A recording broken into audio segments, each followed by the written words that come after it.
ไป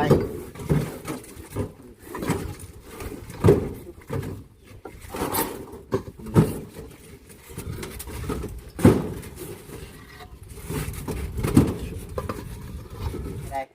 พูดได้ใส่ไปเฮ็ดอย่างนั้นแน่ละมื้อนี้ไปกันกลางกันกับมื้อนั้นอยู่บ่ยังชื่อเก่าแม่นบ่ติดเด้งจับมันนิดนึง อีกนิดนึงเนาะใกล้จะได้นี่เนาะ ใกล้สิแล้วแล้ว คุ้มแล้วตัวนี้มันจำแล้วผ่านนะ ก็เลยน้องหลานติดนี่ ติดตัวนี้บ่ ติดนี่ติดนี่ ติดก่อนเนาะค่อยเห็นไปเนาะพอคนให้ทางเจ้าแม่เป็นน้ำก่อนเป็นสิ่งดีๆเลยเนาะไปน้องเสือทองขอบคุณทางที่ดี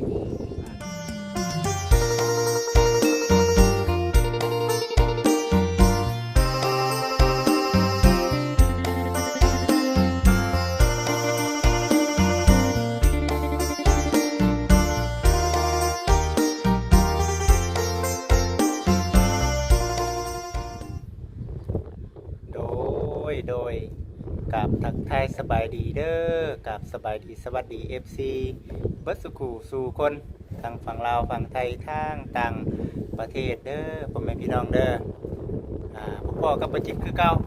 อยู่ในช่วงบรรยากาศตอนลมๆอยู่ที่ไทยกลางเพื่อนน้องไม้เพิ่นพี่น้องเอ้ยมื้อนี้เป็นมื้อวันพฤหัสเนาะเป็นมื้อที่ว่าประจิตเองได้ลงไปขายเครื่องขายของอยู่ตามตลาดนัดแต่ว่าบ่ได้ลงไปพี่น้องเลยเนื่องจากว่ารถลายังแปลงบ่แล้วนี่นะเนาะเพิ่นว่าพี่น้องเลยมันเป็นไปแล้วเสียทั้งเวลาเนาะเสียทั้งเงินคำกำเกี้ยวคือเว้าในหั่นแหละพี่น้องเลยอันนี้ก็ได้แต่ก็คือเว้าเนาะบ่อยากให้มันเป็นมันหักปิดเนาะเอาจังใดกันมื้อนี้ก็มาเพิ่นกับทางสาวมีนาเพิ่นคือเก่าเช่นเคยสบายดีสบายดีมานำกันพอดีว่าเมื่อนี้เนาะได้สั่งบล็อกเอาเบาเบี้ยงสบายดีเนาะสบายดีได้สั่งบล็อกมาให้น้องถ้วยทองเพิ่นพี่น้องเอ้ยมาแล้วเนาะไว้อยู่ได้ล่ะผู้ใดเดี๋ยวค่อยไปเบิ่งก่อนเด้อโอเคพี่น้อง FC โอ้เท่าคือน้องหมายคักก็ดีบาดนี้เนาะสูงตึงยึงบาดนี้พอดีงามบาดคำว่าได้ปูได้เทบัดคือว่าคักเนาะโดยนี่เลยน้องถ้วยทองเนาะมาเบิ่งเดี๋ยวนะเฮ้ยนั่งได้นั่งถ้วยทองเลยพอดีว่าทั้งเธอแม่เนาะฝากเงินมาให้บริษัทอะไรจังเลยเอาสั่งของเนาะสั่งของมาให้แต่ก็คือสีในเจ้าทุกวันเนาะบกคนเลย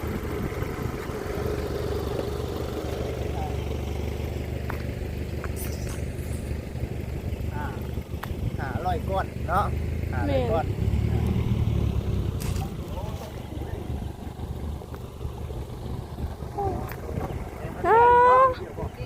เด็กกระปูบ้านนะลายได้นี่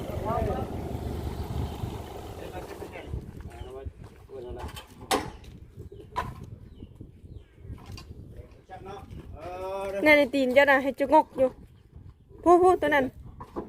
เบิ่งแน่เปิดเบิ่งแน่ติดหันแล้วสบายดีเด้อ สบายดี เลยพอได้มา2-3 มื้อเฮ็ดอย่างนั้นแน่น้องเทพื้นไปกันได้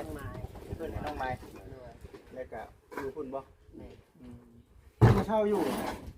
คือใหญ่ขึ้นอยู่นี่ เอียงน่ะ เล่นแล้ว ฮะแม่นใช่บ่ ขอนั่นบ่ แม่บ่นี่ ตะกี้มันใหญ่กว่านี้ ขอยังก็ ติดตุ่ม มันเริ่มสิใสได้นี่มันสิเป็นแดงๆได้นี่ จะเป็นอย่าง สิเพิ่นว่าเป็นไทรอยด์บ่หรือว่าจังไดว่าซั่นไปกวดเบิ่งบ่เอาไป เป็นเอามอล่าเฝ้า แม่นบ่แวบแล้วดิ หยุดแล้วตีมันยานมันตะกี้มันปิดเลยเองกูช่วยทุบดาบจะตกใจ เนาะเป็น นั่นบัดอ๋อเอาจิตคัดบ่ตะกี้บ่ได้คัดเนาะเอาพอดีว่ามื้อนี้บ่จิตสั่งบอกมาเนาะสั่งบอกมาก่อน500ก้อนเนาะ500ก้อนเฮ็ดไปก่อนเราเรื่องปูนเอาอันนั่นก่อนก็ได้เนาะของทางน้องสลากก็ได้ญาติของเพิ่นมาก่อนเอาเป็นเพราะว่าน้องสลากก็มีอยู่ทางในเพราะว่าที่เฮาว่าสั่งวาสิมาปูตะกะโลเอามาก่อนก็ได้เนาะทางทำเพิ่นก็บ่ได้ว่าดอกเดี๋ยวเอามาเบิ่งว่ามาก็ให้มันเล็กเนาะสิเฮ็ดนี่แหละบาดเดี๋ยวสิตกลงกันเด้อบัดนี้เด้อเนาะแล้วเดี๋ยวสิตกลงกันเพราะว่าเรื่องเด็กนี่น้องใช่ล่ะหรือว่าน้องใช่ล่ะคือก็ก่อนหรือว่าระบายเก็บก่อนที่เดือนเวลาแล้วตัวที่ก้อนนี้เป็นตัวการ บ่น่ะบ่แน่งัวกินแม่นบ่งัวบ่กินน่ะเบิ่งดูน่ะหมดแล้วบ่จักว้าวเข้าใส่บัดนี้เรียบร้อยบ่แน่บ่จิตหมดบ่กินหมดเลยนี่น่ะเข้าใส่ได้นี่เนาะโอ้ยแม่นมีเข้าบอลนี่แล้วว่างั้นบ่มีบอลเข้าบ่จักหมดแล้วบ่จักนะ เอาบกมาก่อนพี่น้องก็ยังหลายอยู่เด้ยังหลายอยู่จังสิพอจังใดก็เฮามารุ่นมาซุ่มน้ำกันเนาะมารุ่นน้ำกันที่โตนะ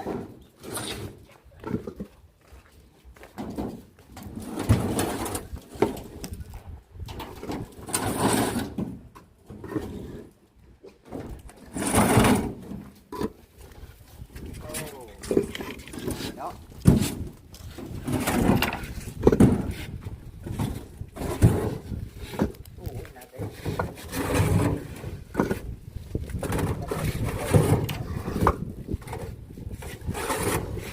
นั่นเป็นโทษเจ้า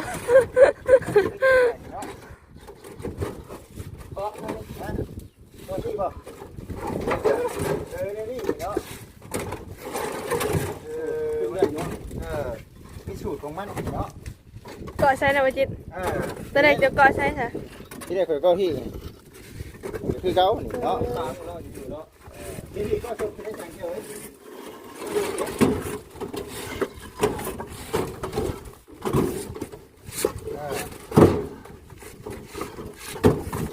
มันจะสบายไม่ได้เบิ่งใช่เบิ่งปุ๊บ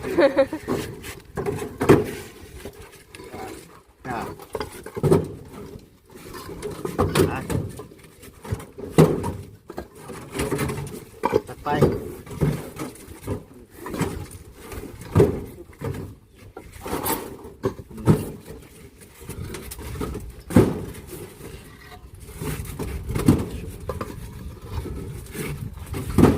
พูดได้แล้วนะน้องเสือทองเดี๋ยวเนาะว่าหักที่บัวยากปานไหนเลย บ่อยากว่า ถ้ามีมือหนาเอามาเอาดีมาอีกเด้อ ลองอยู่วะ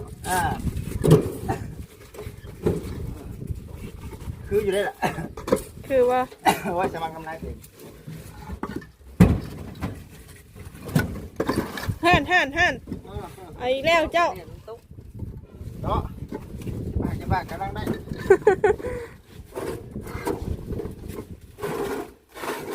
ระวังทับอันนั้นเจ้าของเด้อเอามือเอานะ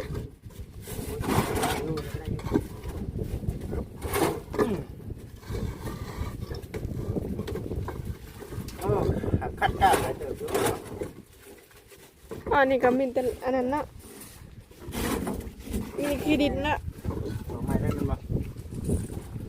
ก องว่าจะ จะเห็ดตก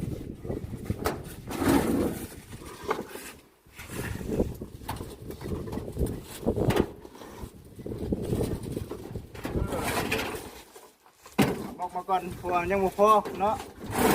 บ้านน้องกันนะสิส่งน่ะยังบ่พอพี่น้องเอามาว่ากัน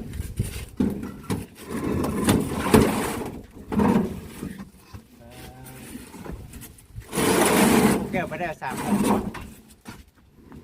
ต้องได้ชื่อโบเกียวมาเพิ่มอีกนี่บกนึงโบเกียวเลยอันนึง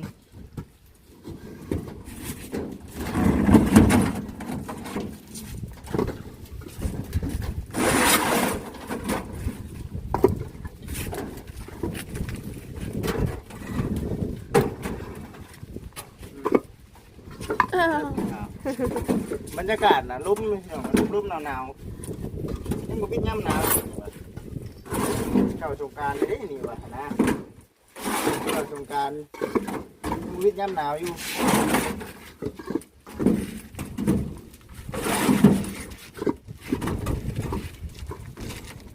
ไปพี่น้องเลยไปตามหลายเติมพี่น้องบ้านนี้เบิ่งลูกป่าว่าเต้นเต้นคือเนี่ย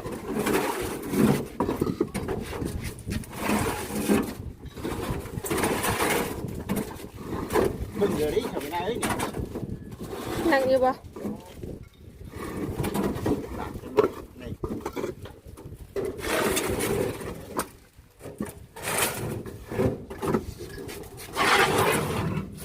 ยุบใส่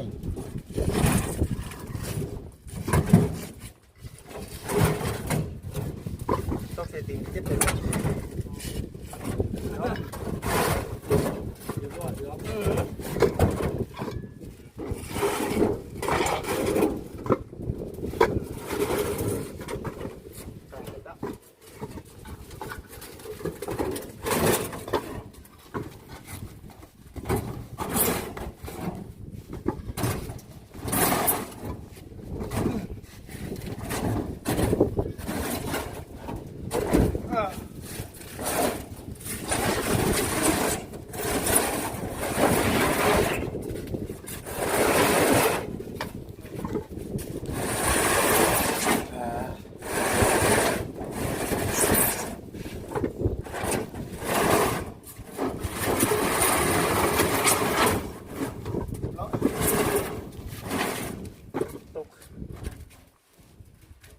เมื่อยป่ะ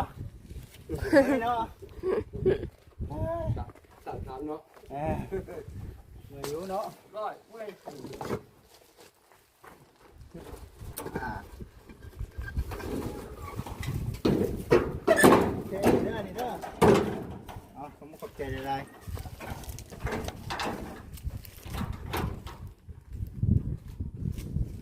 เห็นไปถึงแล้วบ่เนี่ยมันบ่ไปสุขดีสุขดี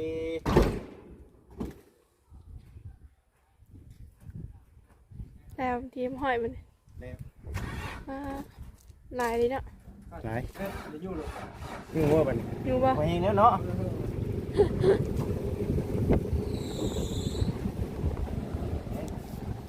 จะได้คุยได้ขาดเลย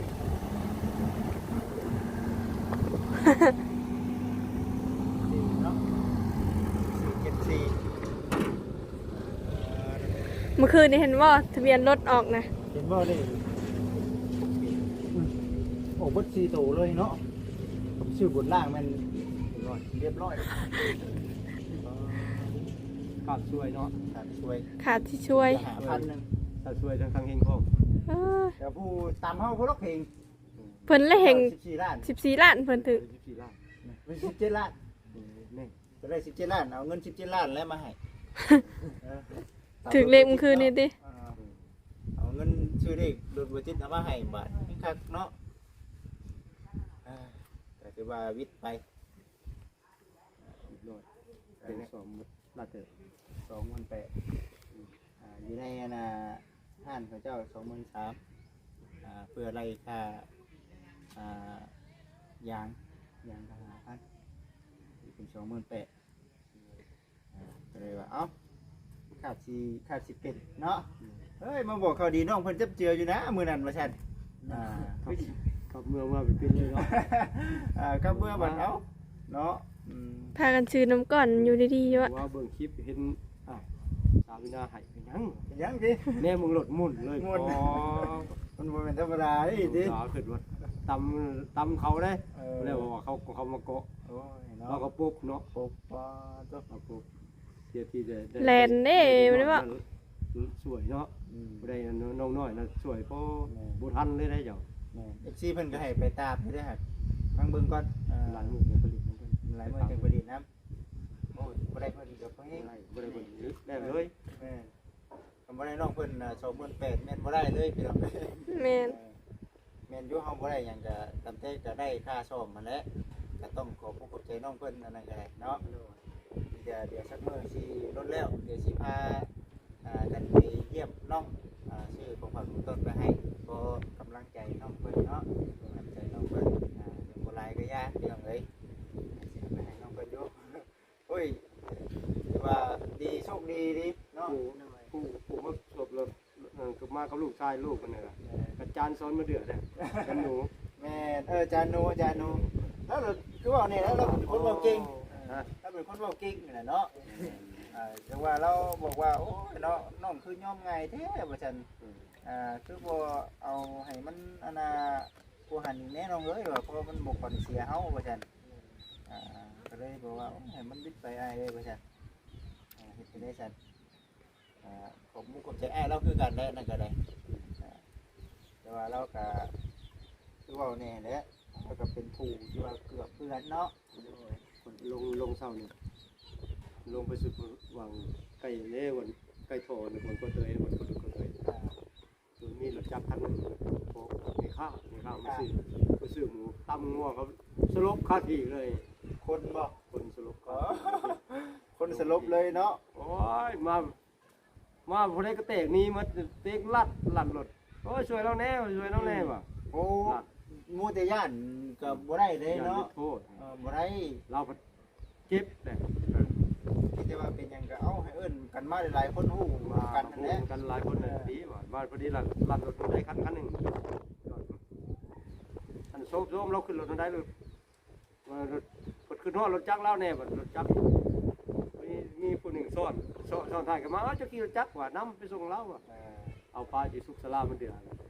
ไอเราอันนั้นคนเบอร์เราโทรหาพี่น้องเราอยู่สิน้อง เป็นเนาะเป็นเนาะท่านเนาะมีแต่ขอให้มีแต่สิ่งดีๆพี่น้องเอ้ยเข้ามาบัดนี้ก็ได้พุ่นได้ใส่ไปเฮ็ดหยังนำแน่ละมื้อนี้ไปกันกลางกันกับมื้อนั้นอยู่บ่ยังชื่อเก่าแม่นบ่ ติดเส้นจับมันนิดนึง อีกนิดนึงเนาะใกล้จะได้นี่เนาะ ใกล้สิแล้ว คุ้งแล้วตัวนี้เพราะนั้นจำแล้วมานะ ตัวแรงเลยน้องหลานติดนี่ ติดตัวนี้บ่ ติดนี่ เห็ดไปก่อนเนาะค่อยเห็ดไปเนาะก้าวถ้าจะมีเป็นกระเบื้องอยู่เนาะ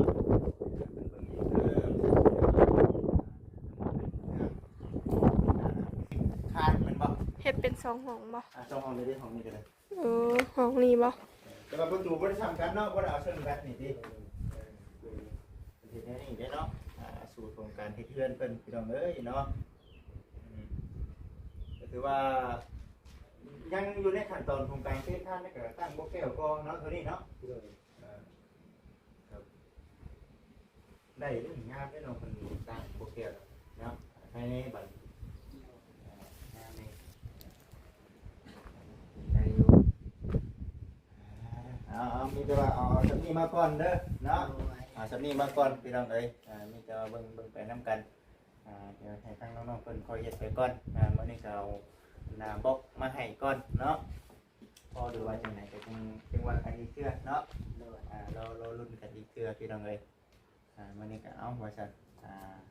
มาอัปเดตให้กับพ่อแม่พี่น้อง FC เบิ่งก่อนพากันขี่รถจักรมาพี่น้องเอ้ยกับสามีนารถยังอยู่ห้านสมเด็จเพิ่นพุ่นแหละยังบ่ทันได้เร็วอยู่ในประมาณ 2-3 มื้อพุ่นแหละยางเพื่อสิลงไปหายางอยู่สวรรค์อีกกับพุ่นประมาณจัก 2-3 มื้อ